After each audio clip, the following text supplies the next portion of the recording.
Hello all so आपका स्वागत है विंटेज ट्यूटोरियल में। तो आज हम देखेंगे कि मीडियन का इंपॉर्टेंस क्या है और मीन में और मीडियन में डिफरेंसेस क्या है। ठीक है। सो फर्स्ट मीन क्या होता है हमारा, हम एवरेज निकालने के लिए मीन का यूज़ करते हैं और मीडियन जो होता है वो हमारा मिडल पॉइंट होता है किसी भी डेटा सेट का। ठीक है। सो ये मीडियन क्या करता है, वो हमारे डेटा को 50-50 पार्ट में डिवाइड करने के लिए हेल्प करता है हमारा। जो मीन और मीडियन में मेन और बेसिक डिफरेंस ये होता है कि मीन जो होता है वो आउटलायर से अफेक्ट होता है, लेकिन मीडियन आउटलायर से अफेक्ट नहीं होता है। देन सेकंड थिंग होता है कि सिमेट्रिक डेटा पे ही मीन का एक्चुअल वैल्यूज़ देने के लिए वो हेल्पफुल होता है। लेकिन अगर वही एसिमेट्रिक डेटा या स्क्यूड डेटा है तो उस केस में हमें एक्चुअल मीन नहीं मिल पाता है। ठीक है? सो वैसे केसेस में हमें मीडियन यूज़ करना रहता है। और इसके बाद हमारा जो फ़ॉर्मूला है वो बेसिकली, अगर हम मीन कैलकुलेट करना है तो हमें जो भी नंबर्स है उनका सम करके डिवाइड बाय नंबर ऑफ जो भी काउंट है उस नंबर का वो ले लेना है। ठीक है? लेकिन मीडियन के लिए हमें मिडल वैल्यू हमें लेनी होती है उस डेटा को सॉर्ट करने के बाद। सो हम कैसे फाइंड आउट कर सकते हैं कि मीडियन मतलब मीडियन क्या है एक पर्टिकुलर सीरीज़ का? हुँ। सो सबसे फर्स्ट हम क्या देख सकते हैं कि हमारे पास कितना डेटा पॉइंट्स है। तो हम यहाँ पे कंसीडर कर रहे हैं कि हमारे पास 5 डेटा पॉइंट्स है, 5 एम्प्लॉइज़ है।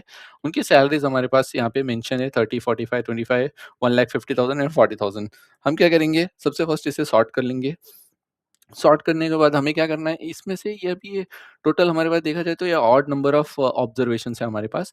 सो हम क्या करेंगे, इनका जो मिडल पोजीशन है दैट इज थर्ड पोजीशन, तो ये हमारा मिडल पोजीशन हुआ। तो ये जो भी है ये हमारा मीडियन होगा। ठीक है।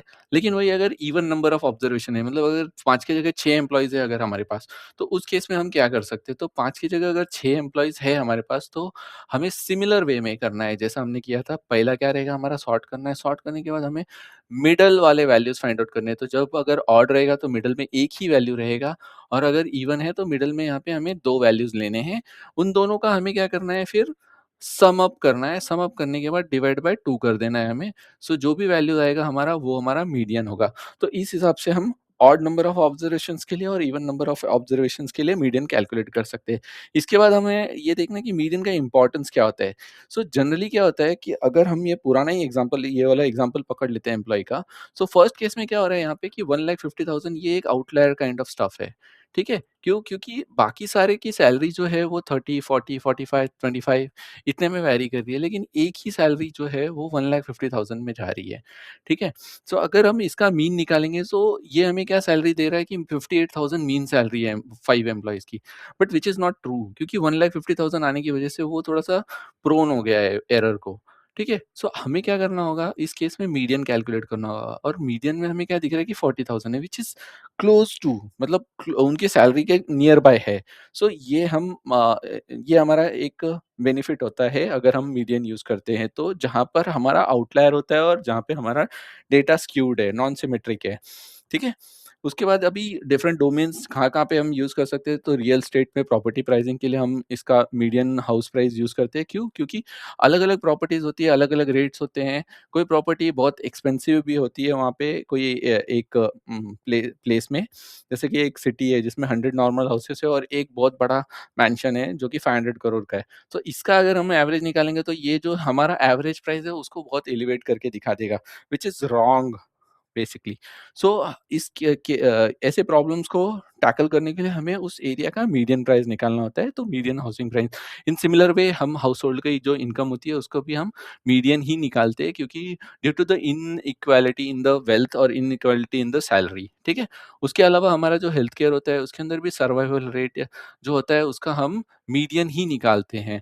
क्योंकि क्या हो सकता है कि अगर एक कैंसर पेशेंट के ऊपर अगर हमने कोई ड्रग बनाया और टेस्ट किया हमने, सो अगर 50% से ज़्यादा जो पीपल है वो अगर लेस देन 12 मंथ जी रहे हैं और एक पेशेंट ऐसा है जो 30 इयर्स तक जी जा रहा है। सो दैट 30 इयर्स वाला पेशेंट, वो पेशेंट जो है वो आउटलायर है इस डेटा का। अगर हम ये 30 ईयर को कंसीडर करके हमारा अगर मीडियन मतलब सर्वाइवल रेट बताएँगे तो व्हिच इज़ फॉल्स, और वो एक फॉल्स होप भी देगा पेशेंट में और एक रॉन्ग रिप्रेजेंटेशन भी हो सकता है ऐसा हम बोल सकते हैं। ठीक है? तो इस केस के लिए हमें क्या करना होता है, फिर हमें मीडियन यूज़ करना होता है जो कि हमें रियलिस्टिक सर्वाइवल टाइम दे। ठीक है? इसके अलावा हमारा जो डिलीवरी पार्टनर्स या फिर ई-कॉमर्स साइट्स होते हैं, जैसे अमेज़न डिलीवरी, फ्लिपकार्ट, ये सारे होते हैं, तो उसमें हम जो भी टाइम यूज़ करते हैं डिलीवरी टाइम वो मीडियन ही होता है, क्योंकि एक आध प्रोडक्ट ऐसे होते हैं हमारे पास जो कि जो नॉर्मल टाइम के कंपेयर में ज़्यादा लेते हैं और वो ज़्यादा लेने की वजह से हमारा थोड़ा-सा मतलब उनका जो एलिवेटेड डिलीवरी टाइम दिखता है व्हिच इज़ रॉन्ग।